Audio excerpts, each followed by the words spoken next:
আউযু বিল্লাহি মিনাশ শাইতানির রাজিম বিসমিল্লাহির রহমানির রহিম। আপনারা জানেন যে কয়েকদিন আগে আমার বাবা ইন্তেকাল করেছেন। তো তার রূহের মাগফিরাত কামনায় আজকের এই দোয়া মাহফিলের আয়োজন করা হয়েছে। আমাদের মাঝে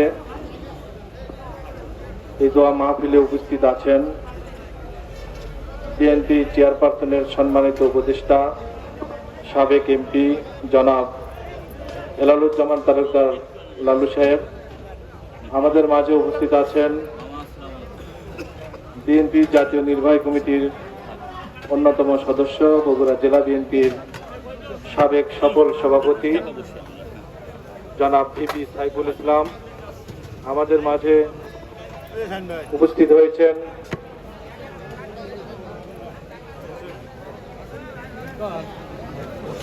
আরাফাত রহমান কোকো বগুড়া কোকো পরিষদ বগুড়া জেলা শাখার সম্মানিত সভাপতি জনাব সাজ্জাদুল সিরাজ জয়।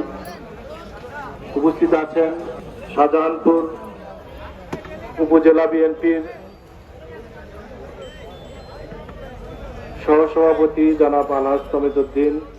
উপস্থিত আছেন সাবেক সহসভাপতি জনাব শফিকুল ইসলাম শফিক, সাবেক যুগ্ম স্বেচ্ছাসেবক দল শাহজাহানপুর উপজেলা শাখার সম্মানিত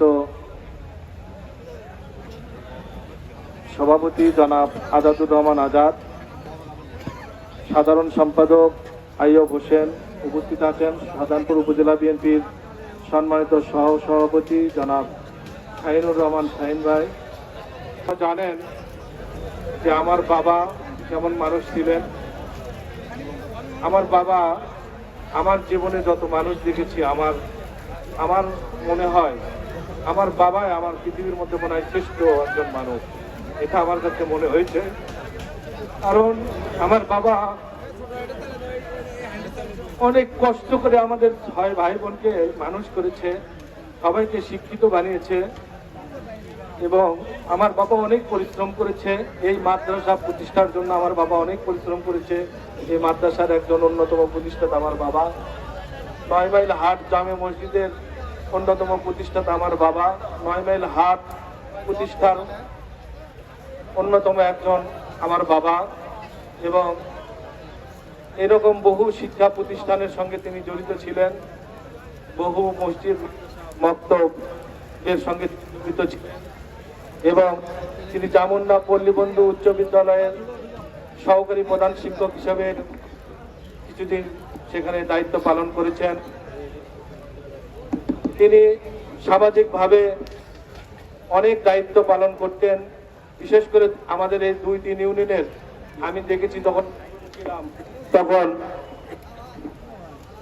আপনার যে বিচার, বড় বড় বিচারগুলো হতো সেটা আমার বাবাকে দিয়ে সবাই করাইতো। 2-4 ইউনিয়নের যারা চেয়ারম্যান ছিল তারাও আমার বাবার কাছে আসতো, বড় বিচারগুলো আমার বাবা দিয়ে করাইতো। তখন আমি দেখেছি বাবা সবসময় ন্যায়ের পক্ষে থাকতেন এবং এতটাই অবিচল থাকতেন যে ন্যায় প্রতিষ্ঠা করার জন্য যদি তার সংগ্রাম করতে হয় তিনি তাও করতেন। এরকম অনেক ডাকাত, অনেক চোর, আগের আমলে অনেক ডাকাত চোর থাকতো, তাদের সঙ্গে বাবাকে অনেক সময় ফাইট করতে দেখেছি। কারণ তাদেরকে ধরে নিয়ে এসে বাবা যখন পিটাইতো, অন্য লোকগুলো সাহস পাইতো না, তখন তারা বাবাকে হুমকি দিত, বিভিন্ন ভাবে মারার পরিকল্পনা করত, কিন্তু বাবা ন্যায়ের পক্ষে অবিচল ছিলেন সব সময়। তো এরকম একজন মানুষকে হারিয়ে আসলে আমরা অনেক ব্যথিত।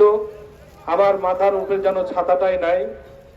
আপনাদেরকে আহ্বান জানাবো আমার এই প্রিয় বাবার জন্য আপনারা সকলে দোয়া করবেন। আর আমার বাবা যদি কখনো কোনো কষ্ট আপনাদের মনে দিয়ে থাকেন, আপনারা দয়া করে তাকে ক্ষমা করে দেবেন এবং আপনারা দোয়া করবেন আল্লাহ পাক যাতে আমার বাবাকে জান্নাতুল ফিরদাউস দান করে। সকলে বলে আল্লাহুম্মা আমিন। এটুকু কথা রেখেই আমার বাবা 4 ছেলে এবং 2 মেয়ে রেখে গেছেন। তার মধ্যে আমার বড় ভাই ডাক্তার আবুল আলম, তিনি আমাদের মাঝে এখানে আছেন। আমার আরেক ছোট ভাই আবুল হাসান, তিনি সফল ব্যবসায়ী। আরেক ছোট ভাই আবুল হোসেন, তিনি গতকালই সহযোগী প্রফেসর পদে পদোন্নতি পেয়েছেন আজিজুল হক কলেজে তিনি দায়িত্বরত আছেন। আমার আরেক বোন মাঝিরাতে বিয়ে হয়েছে, ওখানে তিনি সংসার করছেন। সাহেবকে প্রথমে আমরা রাজনৈতিক কারণে বাসরের বাবা হিসেবে চিনতাম। আবুল আলম সাহেবের নাম শুনেছি আমরা অনেক, আমাদের পাঠানো অনেক রোগীর উনি সেবা করেছেন। তো ওনাকে দেখতাম না, আমরা কম দেখতাম। তো এখন আর তাকে বলতে হবে উনি আগে ডক্টর আবুল আলমের বাবা, তারপরে বাসারের বাবা। কারণ যে সার্ভিস আমাদের ডাক্তার সাহেব দিচ্ছে আমার বগুড়া তথা উত্তরবঙ্গের কার্ডিওলজির রোগীদের, যা আমরা আগে পেতাম না বগুড়ায়, এটা না বললেই না। এটা হলো এই পুত্ররা যে ভালো কাজ করছেন তার সব তো অবশ্যই কবরে বসে তার বাবা পাবেন, এর মধ্যে কোনো ভুল নাই। মরহুম আব্দুর রহিম সাহেব আমি দেখেছি কয়েকবার, তার বাড়িতে এসেছি আমিও। উনি এক কথায় একজন সমাজ সেবক এবং সমাজপতি ছিলেন। সমাজকে ধরে রাখা, সমাজকে ভালো করা, সুন্দর করার জন্য উনি সচেষ্ট। সঙ্গে সঙ্গে তার পরিবারের ওনার 6 ছেলে মেয়ে, লেখাপড়ার কিন্তু কাউকে কম মনে করার নেই। এইটা একজন শিক্ষক মানুষ হয়ে নিশ্চয়ই তার জীবনে অনেক কষ্ট হয়েছে। আল্লাহ তাআলা